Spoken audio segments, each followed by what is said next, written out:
Hello everyone, welcome back to the channel. So you might think I'm crazy because out of all the new stuff, I am going to review the CORONACH-22 Solar AR. So you get this one randomly. It's a Soros regime with the Soros Synergy Origin Trait, Adaptive Frame, 600 RPM, Solar Auto Rifle. So in this video, I'll tell you everything you need to know about this AR, what it can roll with, the gauge rolls for both PvP and PvE, and finally I will give it a fair comparison between it and all other 600 RPMs adaptive frame auto rifles. So for PvE, I would go with arrowhead break to fix the recoil. Also for PvP, so I can predict easily where the next shot is going, so I can control my recoil on my target's head in both PvP and PvE. It's very important, especially if you are running target lock, so you won't miss any shot, because if you miss any bullet, you might lose target lock damage bonus. So it's very important not to miss, and here arrowhead break will help you predict the recoil so you won't miss. For the magazine column here in PvP, I would run ricochet round for range and stability. For PvE, I would run Flower the Magwell for some more reload and stability.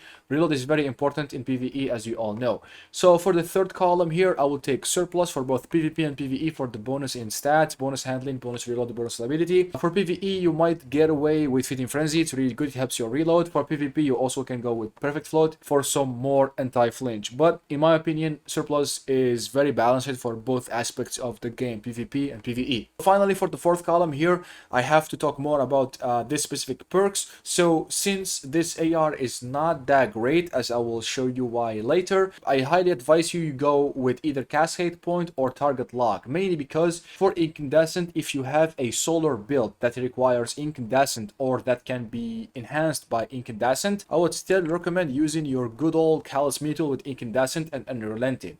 And even then, like if you insist on using an AR with Incandescent, I would still recommend Aimit AR2 with Enhanced Incandescent, because Enhanced Incandescent is just so much better than the normal version. So I would highly recommend crafting an Aimit AR2 with Enhanced Incandescent instead of wasting your time farming for the new CORONACH-22 with Incandescent. So I highly recommend going with either Cascade Point because it's unique to this AR and so many other ARs cannot have it, or Target Lock to benefit from the damage bonus in PvE against like bosses, champions, or even drop your TTK in PvP as well. So go with these two perks and you will not regret it. For the Masterwork, I would highly recommend a ranged Masterwork to deal more damage further away so you can damage champions from far to stay safe in high-end content, or to have more range in PvP, which is exactly what you want in PvP. I'm going to give this 600 RPM auto rifle a fair comparison with all other 600s we have currently in the game. Glowing Hunger, the one from the dungeon, Last Breath, Summoner Adept from Trials of Osiris, Soros Verse from the Crucible,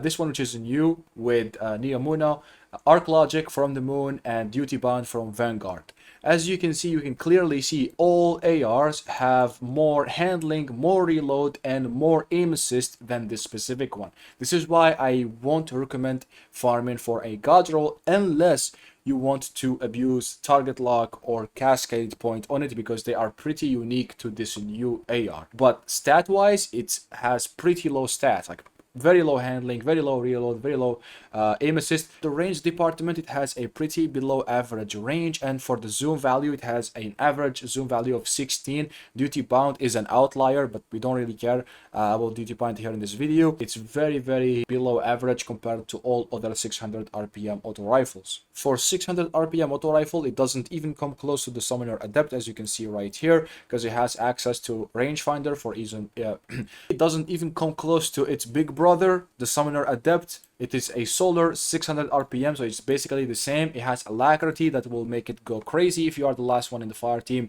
It will make it go crazy if you are in Rumble.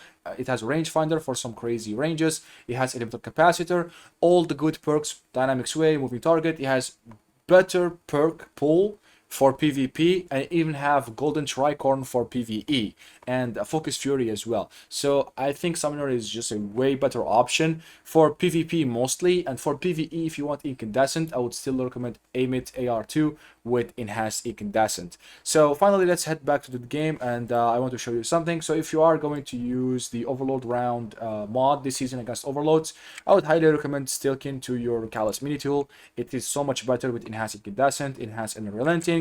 Also for Overloads, we have Le Monarch, which is the best weapon against Overloads, as you all know. It's been very consistent, and this season we can stun Overload champions with so many ways: Jolt, Slow, Suppression, and like other weapons with the artifact mod. Overload bow we have this season as well. So I don't recommend this using this weapon for stunning overloads or like even in PvP. So in my opinion, if you are going to use it, abuse target lock or cascade point so it can be worth of your time. Otherwise, just use something better if you are a meta crutch like myself. So that's it basically for the video. I hope you guys will find my video helpful. If you got this AR and you start thinking if it's good, if it's not good, it is not good unless you wanted to try cascade point or target lock on a specific AR. For target lock, I would highly recommend the 7 Seraph Carbine with target lock. Check my video about it here in the upper corner. It has reconstruction and target lock, a huge magazine. You can keep target lock forever. So make sure to like this video to help me out with the algorithm. Subscribe for more videos. See you on the next one, and peace.